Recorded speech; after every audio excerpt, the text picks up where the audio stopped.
अगदी लहान मुलं सुद्धा या जल्लोष सभेत सहभागी झाली। शिवतीर्थवरची ही दृश्य, शर्मिला ठाकरे, रश्मी ठाकरे एकत्रितपणे या जल्लोष सभेच्या ठिकाणी आलेल्या होत्या आणि आता पुन्हा एकदा शिवतीर्थवर पोहोचलेल्या आहेत। शिवतीर्थ निवासस्थान ज्या ठिकाणी आपण 2-3 दिवसापूर्वी त्याच भागात म्हणजे शिवाजी पार्क भागात झालेलं आंदोलन पाहिलेलं होतं। मोठ्या संख्येने त्या ठिकाणी आंदोलनाच्या वेळेला जमलेली सगळी तरुणाई होती। त्या तरुणाई च्यात सामील झालेल्या आपण शर्मिला ठाकरे पाहिलेल्या होत्या आणि आता शिवतीर्थ निवासस्थानी आपण पुन्हा एकदा या ठिकाणी शर्मिला ठाकरे। मला तुम्हाला एवढंच सांगायचं आहे की तुम्ही आम्हाला लढायला शिकवलं आणि लढाई जिंकल्यानंतर उत्साहात साजरा पण करायला शिकवलं। त्याच्यामुळे तुमच्या लढ्याला माझा सलाम।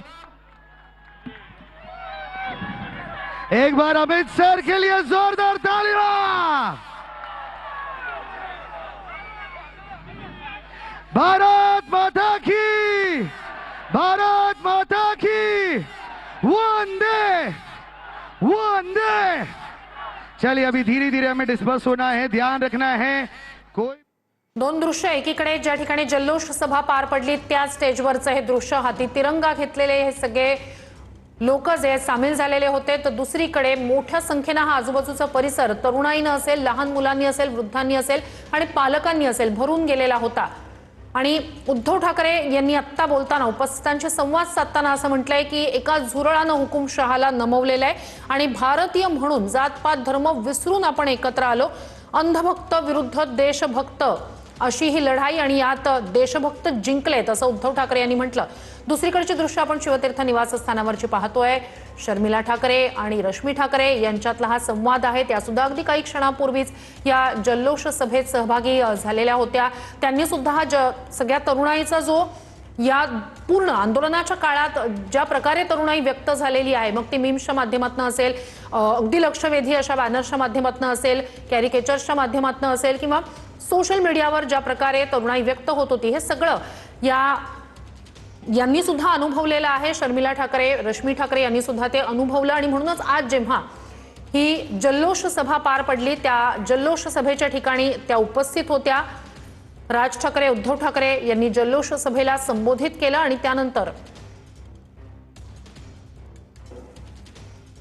आज केवळ मी आपलं अभिनंदन नाही करत आहे, तर देशातल्या तमाम देशभक्तांना अभिवादन करत आहे।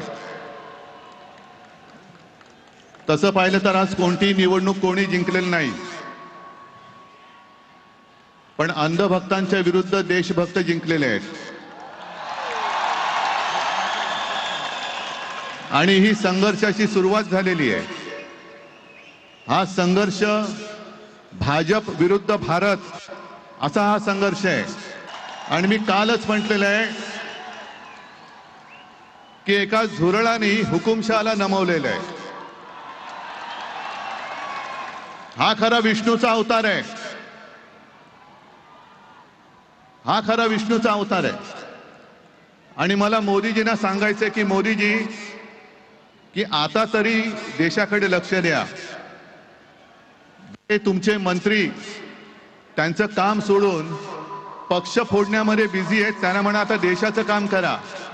कारण अर्थमंत्री आपल्या निर्मलाबाई घसरत्या रुपयाबद्दल बोलत नाहीत, महागाईबद्दल बोलत नाहीत, पण पेपर फुटीचे।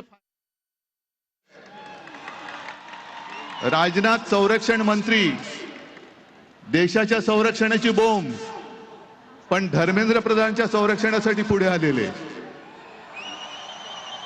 आपले खड्डा मंत्री नाही, रस्ता मंत्री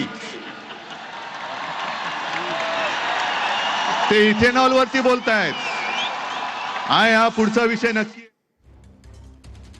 तर शिवतीर्थ म्हणजे शिवाजी पार्क परिसरात वीर सावरकर मार्ग आणि त्याच्या आजूबाजूच्या संपूर्ण परिसरात झालेली ही जेनझी आणि तरुणाईची गर्दी आपण पाहतोय। आज जल्लोष सभेसाठी हे सगळे जमलेले आहेत। हाती तिरंगा आहे, संविधानाची प्रत आहे आणि एक प्रकारे जे आता उद्धव ठाकरेंनी म्हटलं की एका झुरळानं हुकुमशहाला नमवलं, अशा प्रकारे त्यांनी या आंदोलनाबद्दल आणि त्यानंतरच्या घडलेल्या घडामोडींबद्दल उपस्थितांशी संवाद साधताना म्हटलं। तोच खरं तर घटनाक्रम गेल्या काही काळापासून आपण पाहिला।